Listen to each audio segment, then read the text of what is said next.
My name is Alexis, and I'm 29 years old. I juggle my career between working from home and the office, constantly balancing both worlds. My husband Bruce shares my age and has a deep affection for his mother, Doris. Unfortunately, Doris doesn't extend the same kindness to me, and despite the tension, I've learned to navigate our relationship as best I can.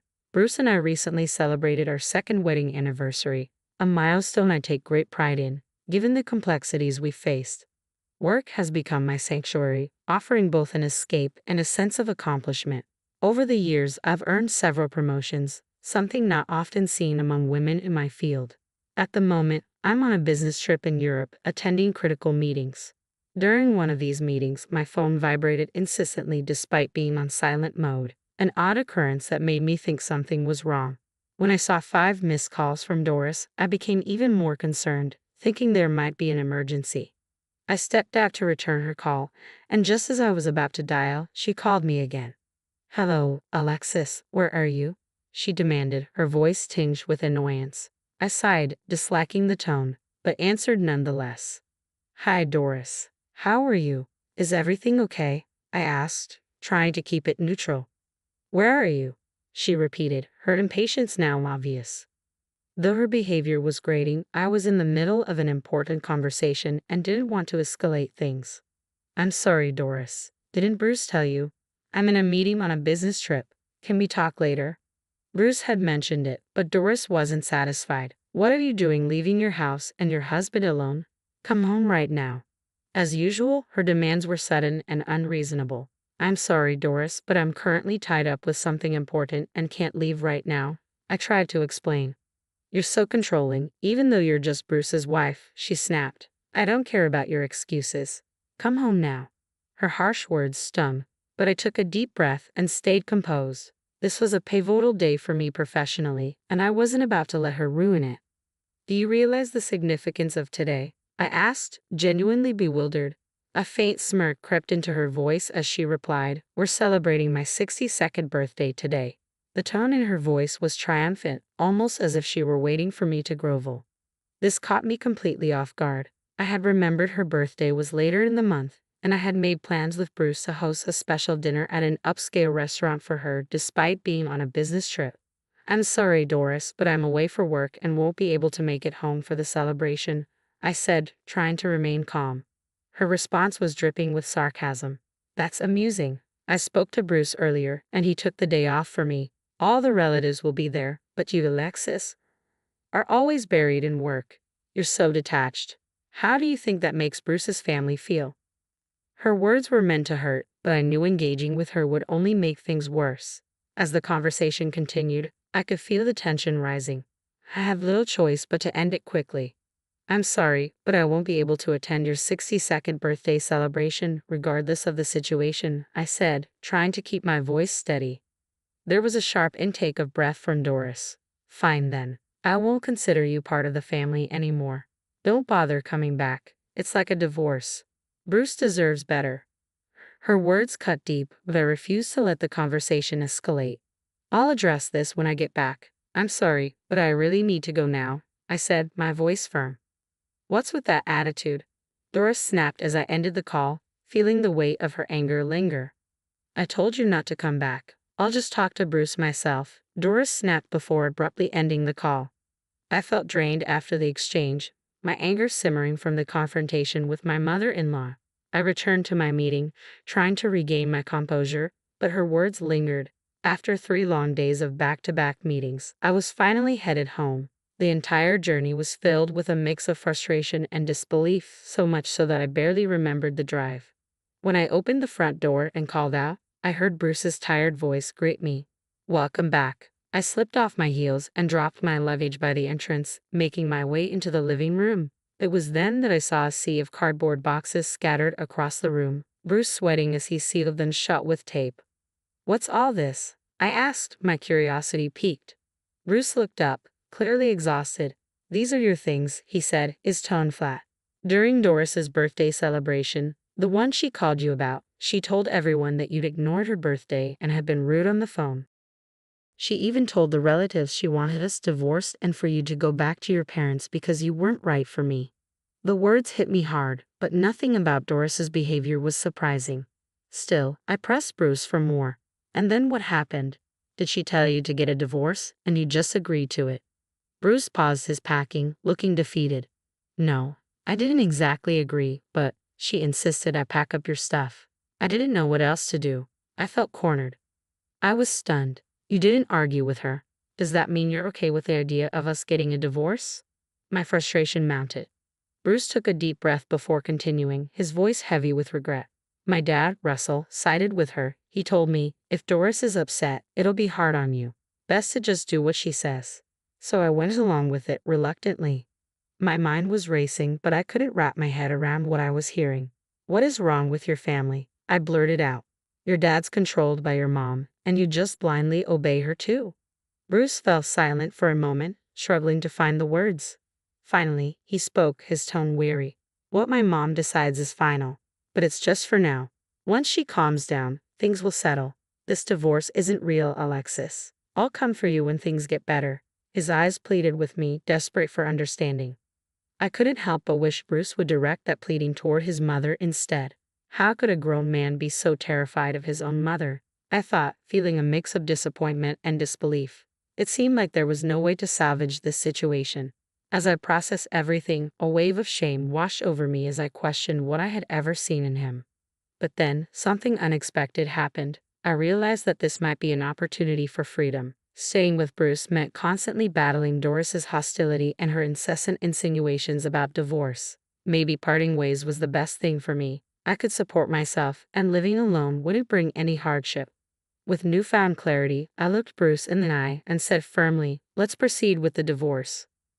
Then, without hesitation, I called Doris. After several attempts, she finally answered. Hello? She said, her tone light. I took a deep breath and responded softly, as you wish, we're getting a divorce. Her voice shifted, unnaturally cheerful, as if she'd been waiting for this moment. Yes, finally, you realize you're not good enough for Bruce, don't you? I'm so relieved. Don't worry, I'll find him a new wife, one who's obedient, pretty, and knows how to treat her in-laws. Her words were laced with triumph, as if she won some kind of battle. I'm sure Bruce will be fine. I'll take care of him until he finds someone else. You don't need to worry about that. I felt the sting of her sarcasm, but forced myself to stay composed. Well, don't misunderstand. This isn't just about you, I replied, trying to steady my voice. Doris didn't miss a beat. Oh, you're just a sore loser. Don't worry about me or Bruce, Alexis. She paused before continuing. I've already got the divorce papers from the city office and gave them to Bruce. Don't forget to sign them. And with that, she hung up without another word. Bruce, who had been overhearing the conversation, looked oddly relieved. I was taken aback by his reaction, which made me question just how aware he was of the situation. By the way, does your mother know you're actually a full-time house husband? I asked, unable to keep the curiosity from my voice. His tone shifted, becoming more serious. How could I tell her? He said, his eyes avoiding mine. My mom is obsessed with the idea that I'm a high-ranking employee at a big company. I paused, reflecting on his behavior.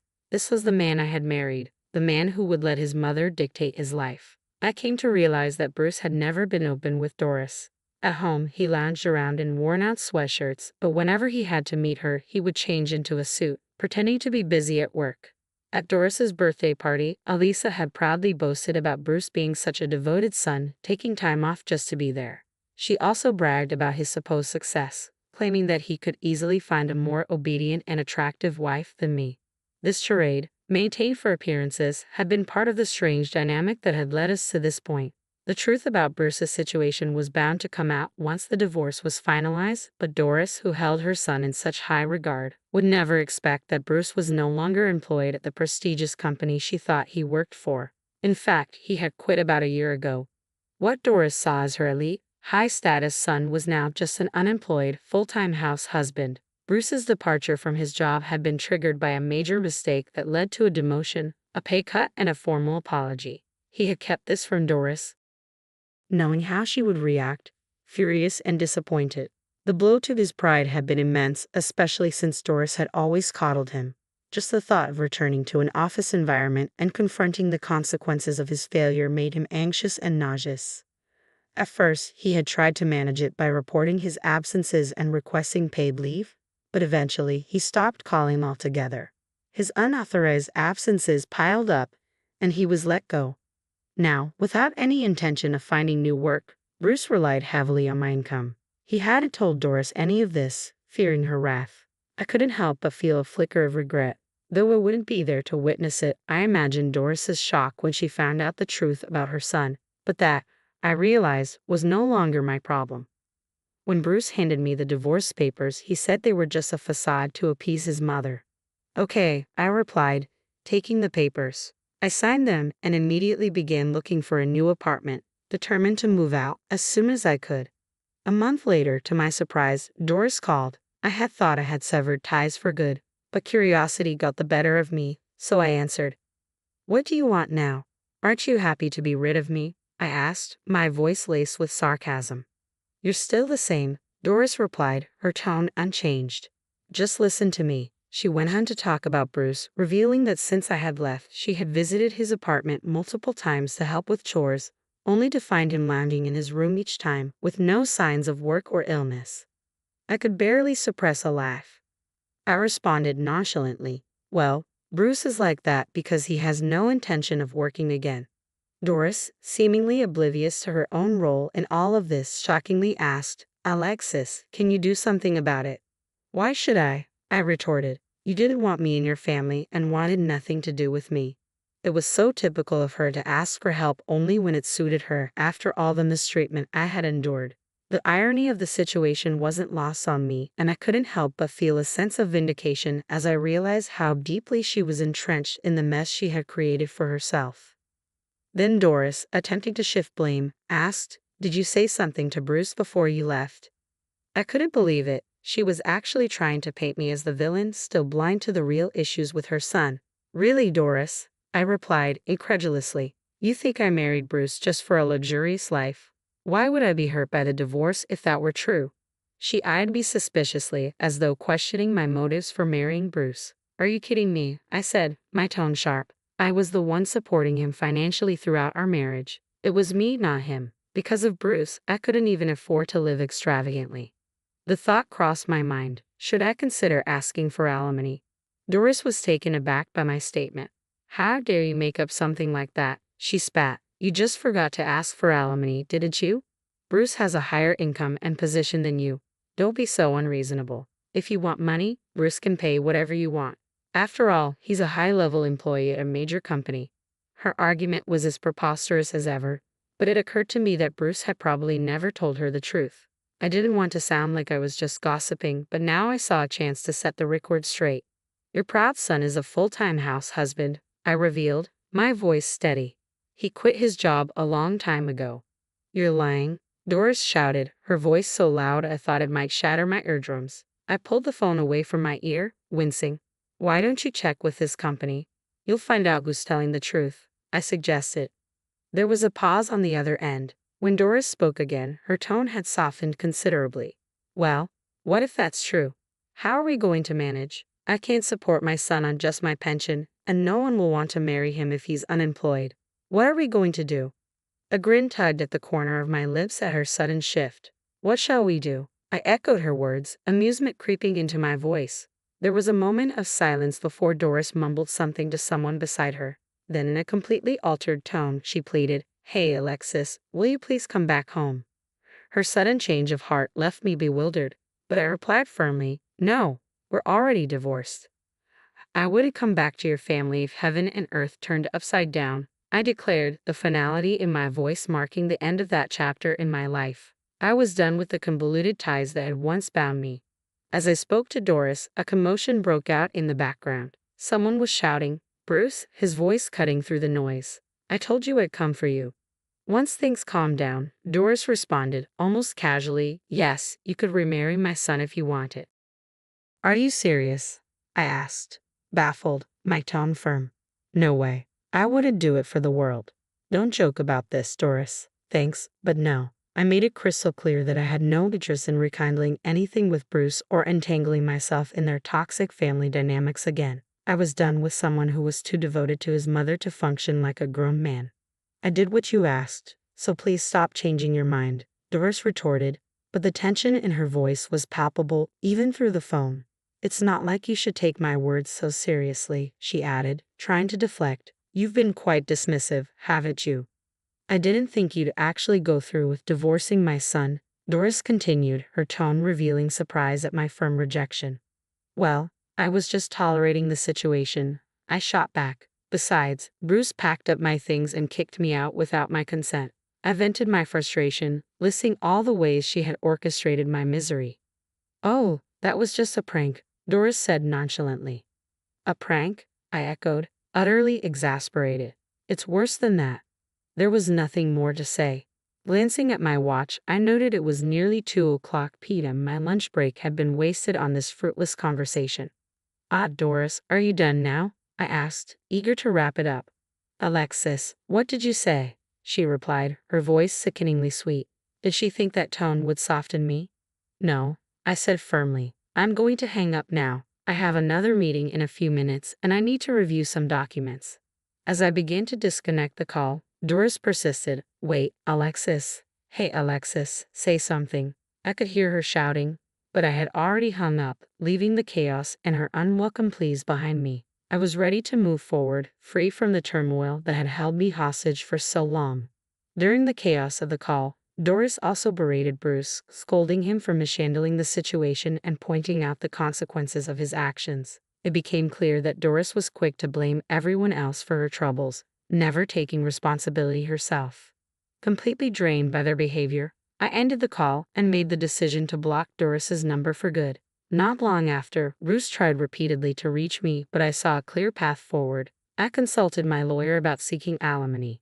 Faced with the prospect of legal action, Bruce's family, likely anxious about the repercussions, agreed to settle the alimony in a lump sum. It seemed his parents had to advance the money, which only worsened their agitation with Bruce. They pushed him relentlessly to find a job, which only fueled his frustrations. Eventually, Bruce moved back into his parents' house. He could no longer afford his apartment, and now he blamed them for his situation, straining their finances, including their pension and retirement savings. Like mother, like son, they continued to blame each other for their predicaments, unable to reflect on their own roles in the mess.